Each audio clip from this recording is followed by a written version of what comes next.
We want to take you now to a session that happened a little earlier this morning with Cameron Davis from the U.S. Environmental Protection Agency. We're going to go to that right now.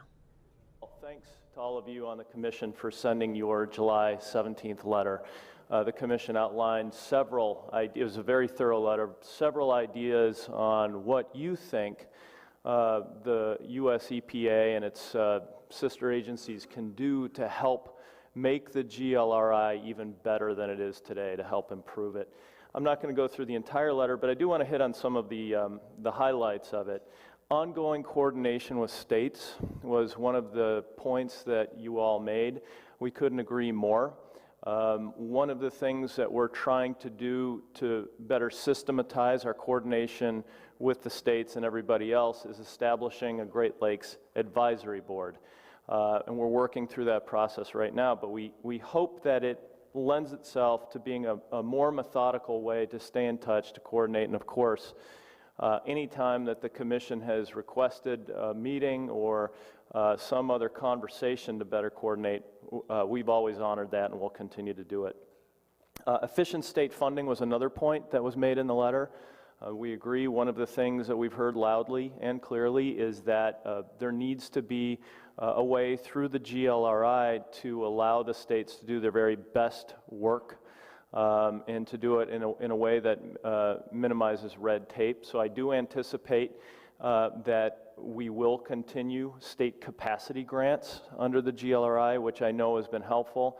I'm keenly aware that the Commission's position officially has been for block grants for years now. I don't see the federal position changing that we would go in that direction, but our hope is that the notion of capacity grants is something that will continue to be acceptable to the states to meet the same ends that you all have in terms of efficient funding and reporting.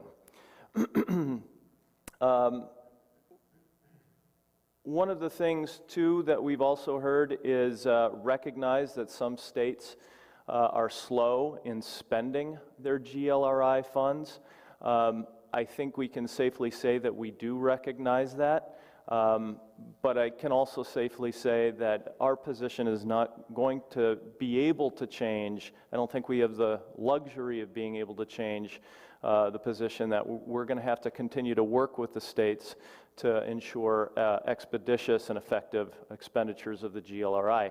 Part of that is very simple. I think some of you know it, but we live in a day and age where appropriations and the appropriations committees on the Hill in Congress are constantly asking us how fast, how effectively are funds being spent. And if they see that funds aren't being spent, then they start asking the questions about rescissions, taking some of the funding back. None of us want to see that. So if we are in the position at EPA or some of the federal agencies of being hounds to some of you, just understand where it's coming from. It's not because we relish that position. It's because there is a very real concern out there that unspent funds mean that there's a risk of those funds having to go somewhere else. So we try to take that job very seriously. Also in the letter, you advocated for continued funding for outreach and education, something that's near and dear to my heart. We have to continue to capacitize future generations to be able to make management decisions that, in my mind, are going to be far more complex than the ones that we're making today. One of the struggles that we have with the GLRI, and not for today's discussion, but sometime in the future I would welcome a discussion, is we're actually meeting our targets for education and outreach under the GLRI. We're actually doing better than our targets. And so one of the live management questions is, do we take funding in areas where we're exceeding our expectations and put that to areas of the GLRI where we may be underperforming? There's an argument for that. The argument against it is we certainly don't want to penalize those areas of the GLRI where we are overperforming, where we are exceeding expectations. So I think it's a management question that certainly would be ripe for discussion with the Commission and the Great Lakes Advisory Board once that is stood up. We've heard many other things, too, as part of your letter in terms of how we can improve the GLRI. We're working on many of them. And you know, in the interest of time, I'm not going to go through the rest of them, but I'm always open for dialogues on how we can do things better. I'm going to cover two more points, and I'll turn it back to you to turn it over to Mike. Two things: states' roles. This, to me, is a momentous time. I really believe that when some of us are able to look back 20 years from now, we're going to look at this moment in time in Great Lakes and see it as a momentous point in the arc of Great Lakes history. We've got a lot going on. It's all important. The stakes are high. But to help us better coordinate, to help us make the most of this time in history, there are two opportunities in particular for the states to be involved, to help make sure we're coordinating better and we're making the best decisions possible. One of them is under the revised water quality agreement that was just signed on Friday. There will be a Great Lakes Executive Committee, or GLEC. That will take the place of the Binational Committee, or BEC, under the '87 agreement. There will be opportunities for state involvement as part of that GLEC. That is a binational body to help implement the agreement. The other opportunity, as I mentioned before, is the Great Lakes Advisory Board. That is a domestic body. We're standing that up to help with advice on our investments under the GLRI. However, we are also interested in using the GLAB to be able to help with our domestic input on the agreement. We used to have something called the U.S. Policy Committee. That was the domestic arm of the Binational Executive Committee. We're interested in using the GLAB for that component. And then I'll close by saying how much I appreciate, and I really appreciate, the Great Lakes Commission's advocacy for the Great Lakes Restoration Initiative. One of my jobs for the administrator is to be her liaison on Capitol Hill. It's not unusual for me to walk into a congressional office or a Senate office and hear a refrain of, "Oh, folks from the commission were just here a few minutes ago. You guys are always beating me to the punch," which is great. I love to hear that. Thank you for your advocacy of the Great Lakes Restoration Initiative. It's very important. I know you have a resolution that's under consideration, and I think that's it's wonderful. And it's good timing, too. We heard from the White House in February 29th, that the White House is interested in continuing the GLRI past its current 2014 planning phase. Yes. I see Patty doing a silent cheer. I'll make it loud for you. Yes. That's it from me. Thank you very much.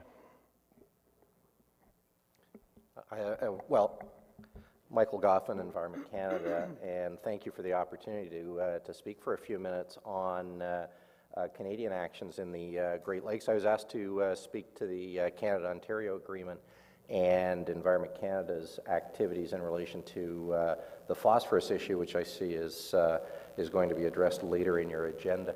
As Cam noted, it's momentous times, and good to have the negotiation of the Great Lakes Water Quality Agreement behind us. Good to be able to sit on the same side of the table as Cam for a change, as opposed to the other side of the negotiating table.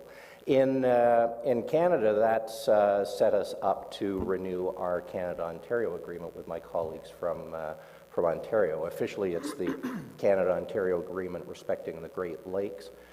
We have had a succession of agreements dating all the way back to 1971. Usually on a 5-year basis. The agreement set out specific time-bounded and measurable results, goals, and activities which advance our cooperative actions on the Great Lakes. I'm pleased to report that the ministers of the environment at the federal and provincial levels have, Ontario levels, have exchanged letters to initiate the negotiating process. We're in the early stages still. We've provisionally agreed to a framework which would align the new Canada-Ontario agreement to the amended Great Lakes Water Quality Agreement. So that will become an important mechanism for us to coordinate Canada and Ontario actions to advance the agreement. As I said, we're still in the early stages of negotiation. We have a number of teams out there working hard this week, and they've been together for a few weeks now. We hope that we will have a new agreement in place early next calendar year. And of course, between now and then, we'll be consulting widely on that agreement. So an important step for us to have the Great Lakes Water Quality Agreement signed and in place so that we can move forward with that more detailed action plan that is provided by the Canada-Ontario Agreement. One of the important pieces of the Canada-Ontario Agreement will surely be our actions on phosphorus and the algae issue. And within Environment Canada, we have already initiated a new program focused on Lake Erie. We believe that by focusing on Lake Erie, where obviously we're seeing the impacts of algae in a most pronounced fashion, that we will develop the science and the policy knowledge that we need to address the algae problem in the other lakes, recognizing that the problem is different in some respects from one lake to another. So within Environment Canada, we have initiated this year new monitoring and reporting on phosphorus for Lake Erie. This will include monitoring within the tributaries to get a better handle on the phosphorus loads from Canadian drainage basins entering Lake Erie to allow us to calculate the Canadian contribution. We're also investing in new research and monitoring, research to understand the causes of algae. Clearly the basin has changed, the ecosystem has changed. We have factors that are more pronounced in their influence on the algae issue, invasive species, climate change, hardening of the shoreline, other factors. We're starting to understand more that it's not one big basin, it's near shore and open waters, and understanding the interaction is important to finding the right solutions. And modeling to allow us to investigate different scenarios in terms of possible solutions. The third part of our action plan is to work with U.S. colleagues at the federal and state level and with provincial colleagues to develop binationally agreed to objectives for Lake Erie. And then finally, the fourth part is to assess the policy options and program options for achieving those revised objectives. And so the work that is being done by the Commission in that respect is very helpful, as is the work being coordinated by the International Joint Commission. Together, we hope these activities will meet the requirements of the Great Lakes Water Quality Agreement.